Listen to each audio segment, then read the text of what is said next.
Hello friends, good morning.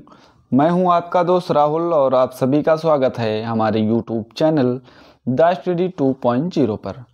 Friends, आज हम discuss करने वाले हैं 12 फरवरी 2024 के 10 मोस्ट इम्पोर्टेंट करंट अफेयर के क्वेश्चन। तो आप इस पूरे लेक्चर को बहुत ही ध्यान से लास्ट तक जरूर देखिएगा। लास्ट में आपसे एक क्वेश्चन पूछा जाएगा जिसका आंसर आपको कमेंट सेक्शन में ज़रूर देना है दोस्तों। और लास्ट में ही आपके लिए जो है स्टैटिक जीके के कुछ रिवीजन पॉइंट रखे गए हैं। तो ये वीडियो लास्ट तक ज़रूर देखें, आपको ये वीडियो ज़रूर पसंद आएगी दोस्तों। अगर वीडियो पसंद आती है तो वीडियो को लाइक ज़रूर करें और चैनल पर नए हैं तो चैनल को सब्सक्राइब करके बेल आइकन को ज़रूर प्रेस कर लें। तो आइए दोस्तों, शुरू करते हैं आज का इम्पोर्टेंट क्वेश्चन। आज का हमारा पहला क्वेश्चन है, आपकी स्क्रीन पर ये रहा पहला क्वेश्चन।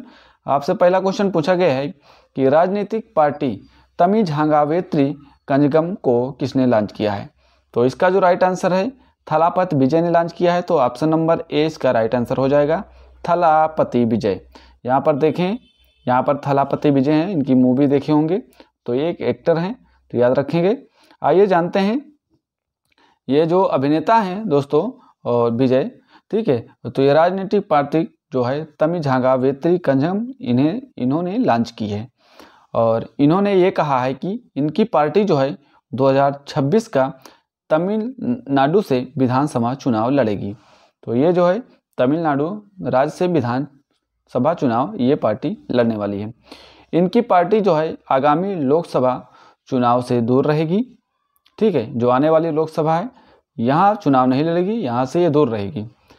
ये इस पार्टी के जो संस्थापक हैं वो और अध्यक्ष यही हैं, विजय, ठीक है। इस पार्टी के संस्थापक और अध्यक्ष हैं। इन्होंने अपनी पार्टी की ओर से भारत निर्वाचन आयोग में पंजीकरण कराने के लिए 2 फरवरी को आवेदन भी किया है।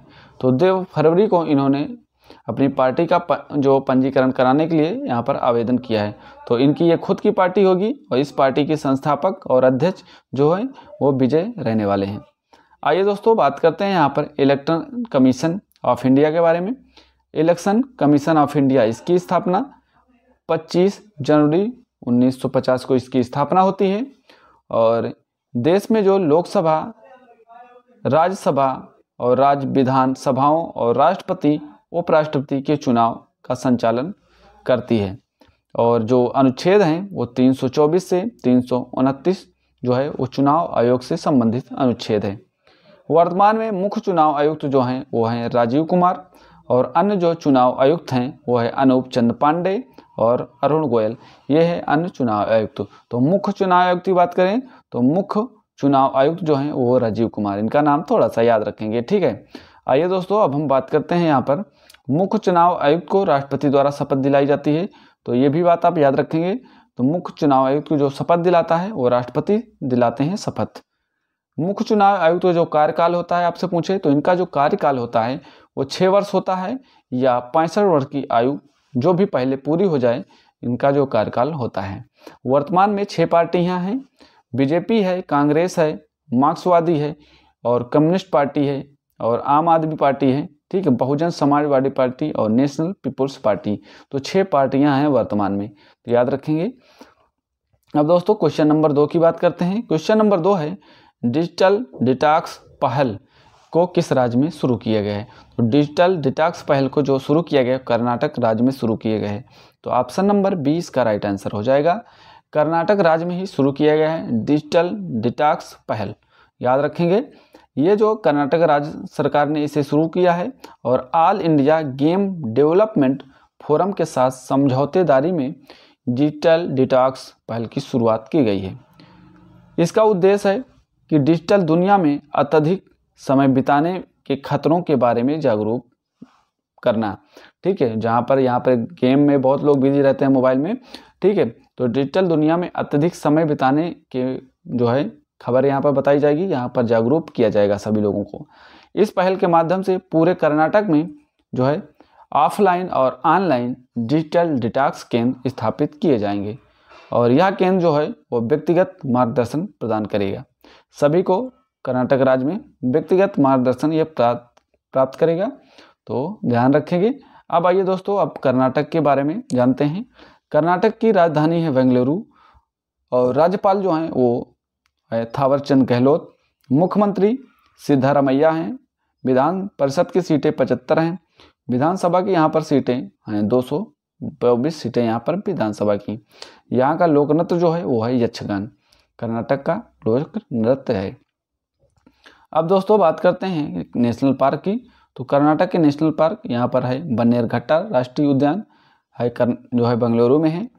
बांदीपुर राष्ट्रीय उद्यान की बात करें, ये कर्नाटक राज्य में है। नागरहोल भी कर्नाटक में है। आंसी राष्ट्रीय उद्यान ये भी कर्नाटक में है। और मुकुंद जो कुद्रेमुख राष्ट्रीय उद्यान है ये भी कर्नाटक में है। तो ये सभी जो है कर्नाटक के नेशनल जो है राष्ट्रीय पार्क और उद्यान है, तो याद रखेंगे। अब दोस्तों बात करते हैं यहाँ पर राज्य की परियोजनाओं के बारे में। ठीक है, कुछ राज्य की परियोजनाएं जैसे कि मुख्यमंत्री एकल महिला रोजगार योजना, ये जो है उत्तराखंड की है। आपसे नंदन कानन परियोजना पूछे तो ये राजस्थान की परियोजना है। ठीक है, अरुणोदय परियोजना 2.0 ये जो है असम राज्य की परियोजना है। और स्टाइपेड योजना ये केरल की योजना है। तो स्टाइपेड योजना कहाँ की है? केरल की। तो ये योजनाएं हैं, थोड़ा सा याद रखेंगे।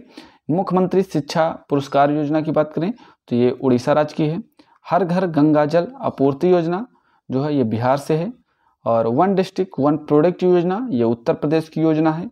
मुख्यमंत्री बाल आशीर्वाद योजना ये मध्य प्रदेश राज्य की योजनाएं हैं। तो ये थी कुछ प्रमुख योजनाएं।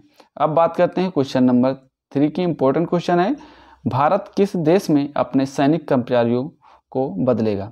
तो भारत किस देश में अपने सैनिक जो है कर्मचारी हैं, कर्मी हैं, उनको बदलेगा? तो उसका जो राइट आंसर है मालदीव। ऑप्शन नंबर डी इसका राइट आंसर है। ठीक है, मालदीव में कुछ मालदीव के जो मोइज़ो हैं, ठीक है, यहाँ के राष्ट्रपति हैं मोहम्मद मोइज़ो, इन्होंने कहा है कि जो भारत देश है वो अपने सभी कर्मियों को वापस बुला ले। लेकिन भारत ने कुछ यहाँ पर जो है समझौता किया है कि सभी सैनिकों को वापस तो नहीं बुलाएंगे, बल्कि जितने भी सैनिक हैं उनको हम बदल देंगे। ठीक है, वहाँ पर हम दूसरे सैनिक लगाएंगे। ठीक है, वो सैनिक अब नहीं रहेंगे। ये बात बोली है भारत ने। तो भारत वहाँ पर सैनिकों को बदलेगा। भारत अब मालदीव में अपने सैनिकों को वापस नहीं बुलाएगा, वहाँ पर सैनिक बदले जाएंगे।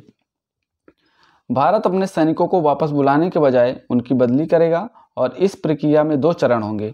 एक चरण जो है वो 10 मार्च तक पूरा किया जाएगा। दूसरा चरण जो है वो 10 मई तक पूरा किया जाएगा। तो 10 मई को दूसरा चरण पूरा किया जाएगा। मालदीव अपने सैनिक कर्मियों को बदल देगा। ठीक है, यहाँ पर याद रखेंगे। अब दोस्तों बात करते हैं मालदीव के बारे में। मालदीव जो है वो एशिया महाद्वीप में है। राजधानी यहाँ की माले है। राष्ट्रपति यहाँ के मोहम्मद मोइज़ो यहाँ के राष्ट्रपति हैं। और एशिया का सबसे छोटा देश है मालदीव। और यहाँ पर एक अभ्यास होता है भारत और मालदीव के बीच, जिसका नाम है एक्वेरिन अभ्यास। तो ये जो भारत और मालदीव के बीच आयोजित किया जाता है। क्वेश्चन नंबर 4 है हमारा, विनय कुमार चौबे किस राज्य के मुख्य सचिव बने हैं? तो ये जो विनय कुमार जो चौबे हैं ये झारखंड के मुख्य सचिव इन्हें बनाया गया है। तो ऑप्शन नंबर डी इसका राइट आंसर है। ठीक है, झारखंड इसका राइट आंसर है।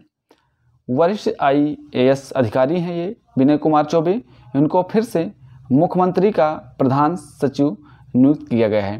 तो इनको मुख्यमंत्री का प्रधान सचिव नियुक्त किया गया है झारखंड में।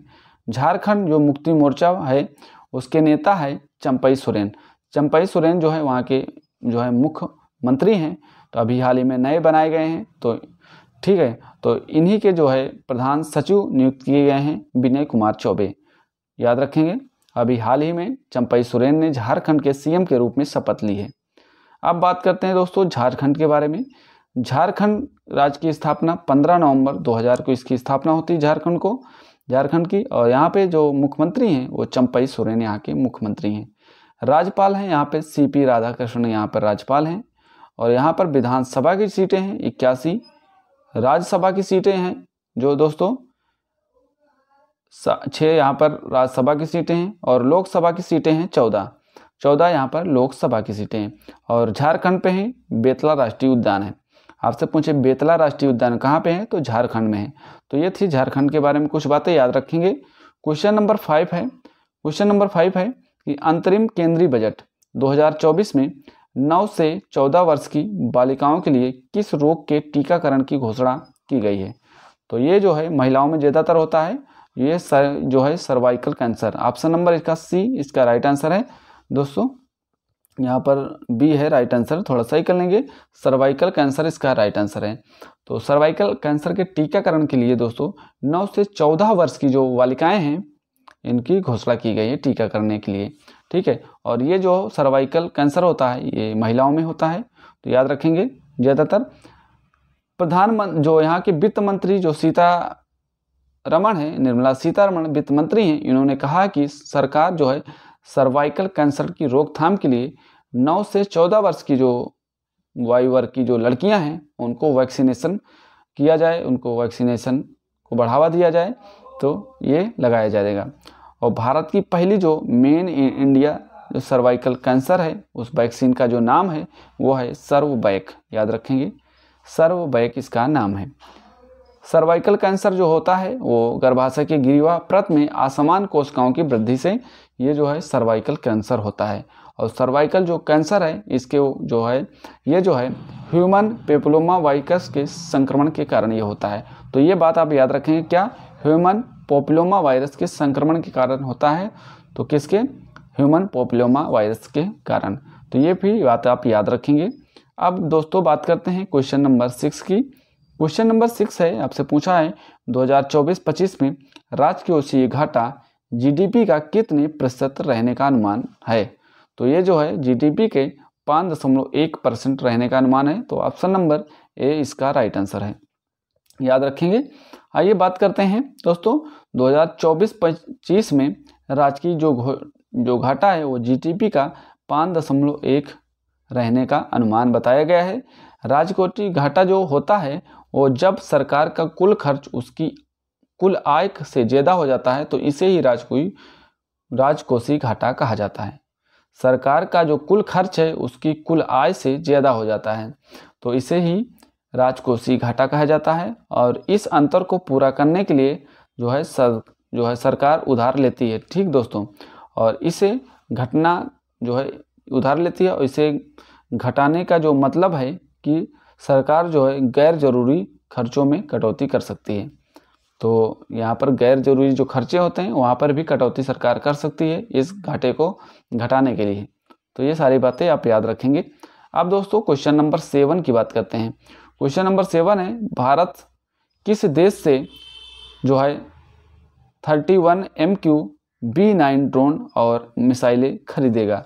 तो भारत किस देश से 31 MQ-9B ड्रोन जो है और मिसाइलें यहाँ पर खरीदेगा। तो इसका जो राइट आंसर है अमेरिका। तो ऑप्शन नंबर बी इसका राइट आंसर है। अमेरिका से दोस्तों भारत 31 MQ-9B ड्रोन और मिसाइलें यहाँ पर से खरीदेगा। तो अमेरिका से खरीदेगा, अमेरिका और भारत के बीच में समझौता हो चुका है तो यहाँ से खरीदेगा। अमेरिका ने भारत को लगभग 4 अरब डॉलर में M31 MQ-9B ड्रोन और जो हेल फायर मिसाइल है और लेज़र निर्देशक बम है इनको बेचने की मंजूरी दे दी है जो अमेरिका ने। तो याद रखेंगे। और इससे भारत की रक्षा प्रणाली और आधुनिक होगी और मजबूत होगी। भारत की जो रक्षा प्रणाली है वो और मजबूत होने वाली है भारत की, तो याद रखेंगे। दोस्तों बात करते हैं MQ-9B ड्रोन की। ये जो MQ-B9 ड्रोन है ये प्रीडेटर ड्रोन एक मानव रहित वाहन है, इसमें मानव नहीं रहेंगे, ठीक है, मानव रहित रहेगा जिसमें ड्राइवर नहीं रहेंगे। ये तो मानव रहित वाहन है। और MQ-9B ड्रोन है जो ये रिपेटर्स के नाम से भी जाना जाएगा। किससे, प्रीडेटर्स। तो ये MQ-9B ड्रोन है किस नाम से जाना जाएगा, प्रीडेटर्स नाम से जाना जाएगा। इनका उपयोग जो होगा वो खुफिया अभियानों के लिए इसका उपयोग किया जाएगा। जो खुफिया अभियान होंगे उनको पता लगाने के लिए इसका उपयोग किया जाएगा। क्वेश्चन नंबर 9 की अब बात करते हैं दोस्तों। क्वेश्चन नंबर 9 है, भारत जो है चंपक लक्ष्मी का निधन हो गया है। तो आर चंपक लक्ष्मी का निधन हो गया है वो कौन थी, यहाँ पर पूछा गया है आर चंपक लक्ष्मी। तो ये चंपक लक्ष्मी जो हैं ये एक इतिहासकार हैं, यहाँ पर देख पा रहे हैं एक इतिहासकार हैं। तो ऑप्शन नंबर इसका ए राइट आंसर हो जाएगा। तो इनका हाल ही में अभी निधन हो गया है। ये चंपक लक्ष्मी जो है ये प्रतिष्ठित इतिहासकार हैं और भारतीय इतिहासकार जो हैं ये कांग्रेस के पूर्व अध्यक्ष और जवाहर लाल नेहरू विश्वविद्यालय के ऐतिहासिक अध्ययन केंद्र में प्रोफेसर रही हैं आर चंपककली। तो इनका हाल ही में निधन हो गया है। और ये चंपककली जो हैं, चंपक जो लक्ष्मी हैं, ये जो है इनका जन्म 1932 में हुआ है और वर्तमान में तमिलनाडु के श्रीरंगपट्टनम में है। तो यहाँ पर जो है इनका जन्म हुआ है कब, 1932 में, ठीक है, इनका जन्म हुआ है। अब आइए दोस्तों बात करते हैं यहाँ पर हाल ही में हुए जितने भी निधन हैं उनको एक बार रिवीजन कर लेते हैं। अभी हाल ही में डॉक्टर प्रभा अन्ने का निधन हो चुका है और ये एक शास्त्रीय गायिका थी। आपसे पूछे बीनू कौन थी, तो ये फिल्म निर्माता थी, इनका भी निधन हो चुका है। और किशियन ओलिवर, ये एक हॉलीवुड एक्टर थी, इनका भी निधन हो चुका है। उस्ताद राशिद खां, ये एक संगीत सम्राट हैं। और जो ये हैं फ्रांच बेकन बाउर, ये जो है एक जर्मनी के दिग्गज फुटबॉलर हैं, इनका भी निधन हो चुका है। आपसे पूछे कि विजयकांत कौन है, तो ये तमिल सुपर स्टार और राजनेता हैं, इनका भी निधन हो चुका है। वेद प्रकाश नंदा, ये भारतीय अमेरिकी शिक्षाविद हैं। और विजयकांत जो हैं ये नेता और अभिनेता हैं, इनका भी निधन हो चुका है। तो ये बात आप याद रखेंगे। आइए दोस्तों बात करते हैं क्वेश्चन नंबर 9 की। इम्पोर्टेंट क्वेश्चन है, आपसे पूछा गया है कि एक समंदर मेरे अंदर पुस्तक को किसने लिखा है। तो एक समंदर मेरे अंदर जो पुस्तक है, इसको जो लिखा है संजीव जोशी ने। तो ऑप्शन नंबर बी इसका राइट आंसर हो जाएगा। संजीव जो है जोशी, इनके द्वारा लिखी गई पुस्तक है, संजीव जोशी द्वारा, ठीक है। और राष्ट्रीय सुरक्षा जो सलाहकार अजीत डोभाल और चीफ ऑफ डिफेंस स्टाफ हैं जो जनरल अनिल चौहान ने ब्रह्मोस एयर स्पेस की डिप्टी जो सीईओ हैं, ठीक है, संजीव जोशी द्वारा जो है इस पुस्तक को लिखा गया है। और एक समंदर मेरे अंदर ये पुस्तक लॉन्च की गई है। तो यहाँ पर जान लेंगे कौन, अजीत डोभाल और चीफ ऑफ डिफेंस स्टाफ जो हैं जनरल अनिल चौहान, और जो है ब्रह्मोस एरोस्पेस की जो डिप्टी सीईओ हैं वो हैं संजीव जोशी। इनके द्वारा जो है ये लिखी गई पुस्तक है एक समंदर मेरे अंदर, याद रखेंगे। और ये पुस्तक जो है 75 कविताओं का एक संग्रह होगा। तो इसमें 75 कविताएं होने वाली हैं, तो ये बात आप याद रखेंगे। आइए दोस्तों बात करते हैं प्रमुख पुस्तकों के बारे में। 2023 की जो भी प्रमुख पुस्तकें हैं उनके बारे में जान लेते हैं। ये जो है वाल्टर जो है इसाक्सन, ये जो पुस्तक है ये एलोन मस्क की है। ये नोथिंग बट द ट्रुथ, ये ऋषभ शाह की पुस्तक है। Monsoon A poem of love and logging, ये जो है अभय कुमार की पुस्तक है। हाउ प्राइम मिनिस्टर डिसाइड, ये नीरजा चौधरी की पुस्तक है। कृष्णा द सेवंथ सिस, ये जो पुस्तक है ये AK भट्टाचार्य की पुस्तक है। India rising memorial of scientist, ये जो पुस्तक है दोस्तों ये है R चिदम्बरम की। और सुरेश गंगोत्रा की पुस्तक है। तो याद रखेंगे ये पुस्तक। अब दोस्तों बात करते हैं यहाँ पर पुस्तक आपसे पूछे कि beyond cricket A life in many voice, ये जो पुस्तक है ये CD गोपीनाथ की पुस्तक है। आपसे पूछे NTR ए पॉलिटिकल बायोग्राफी, ये पुस्तक किसकी है, ये K रामचंद्र मूर्ति की पुस्तक है। आज़ाद पुस्तक के बारे में पूछे तो गुलाम नबी आज़ाद की पुस्तक है। इरफान ए लाइफ इन मूवी, ये है शुभ्रा गुप्ता की पुस्तक है। और रिफ्लेक्शन पुस्तक ये है नारायण जो है वाघुलू की पुस्तक है। तो नारायण वाघुल की ये पुस्तक है रिफ्लेक्शन, याद रखेंगे। अब दोस्तों बात करते हैं आज का लास्ट क्वेश्चन नंबर 10 जो है GHAR पोर्टल की शुरुआत किसने की है। तो घर पोर्टल की शुरुआत किसने की है, ये की गई है NCPCR द्वारा। तो ऑप्शन नंबर D इसका राइट आंसर है, याद रखेंगे दोस्तों, ठीक है। इसका जो राइट आंसर है ऑप्शन नंबर D इसका राइट आंसर है। आइए जानते हैं दोस्तों जो GHAR है इसका जो अर्थ है वो है go home and reunite. Go home and reunite इसका जो है अर्थ है। और घर पोर्टल जो है ये जो है किशोर जो न्याय कानून है 2015 और इसके नियमों के तहत प्रोटोकॉल के अनुसार बच्चों के जो उद्धार और घर वापसी की डिजिटल निगरानी और पता लगाने के लिए इसे विकसित किया गया है। यह महिला और बाल विकास मंत्रालय द्वारा जो है, महिला और बाल विकास जो मंत्रालय है, इन्होंने भी ट्रैक चाइल्ड पोर्टल विकसित किया है। तो ट्रैक चाइल्ड पोर्टल जो विकसित किया है, ये महिला और बाल विकास मंत्रालय ने भी विकसित किया है। अब दोस्तों बात करते हैं NCPCR। NCPCR इसकी फुल फॉर्म भी एक बार जान लेंगे, ठीक है, हो सकता है कभी पूछ ले। तो नेशनल कमीशन फॉर चाइल्ड जो प्रोटेक्शन, इसकी जो है फुल फॉर्म है। राष्ट्रीय, इसका हिंदी में बोलते हैं राष्ट्रीय बाल संरक्षण आयोग, ठीक है। और इसकी स्थापना जो होती है वो 2007 में इसकी स्थापना होती है। वर्तमान में जो इसके अध्यक्ष हैं वो है प्रियांक कानूनगो, इसके जो हैं अध्यक्ष हैं। और इसका मुख्यालय जो वर्तमान में है नई दिल्ली में है। भारत में बच्चों के अधिकारों के संरक्षण के लिए ये महत्वपूर्ण है, तो याद रखेंगे। अब दोस्तों बात करते हैं राष्ट्रीय बाल संरक्षण आयोग। अभी मैंने बात की इसके बारे में, ठीक है। और ये 2005 में बाल अधिकार संरक्षण आयोग अधिनियम लागू किया गया था। और भारत सरकार का महिला एवं बाल विकास मंत्रालय इस संगठन का प्रभारी है। तो भारत सरकार का जो महिला बाल विकास मंत्रालय है, इस संगठन की प्रभारी हैं।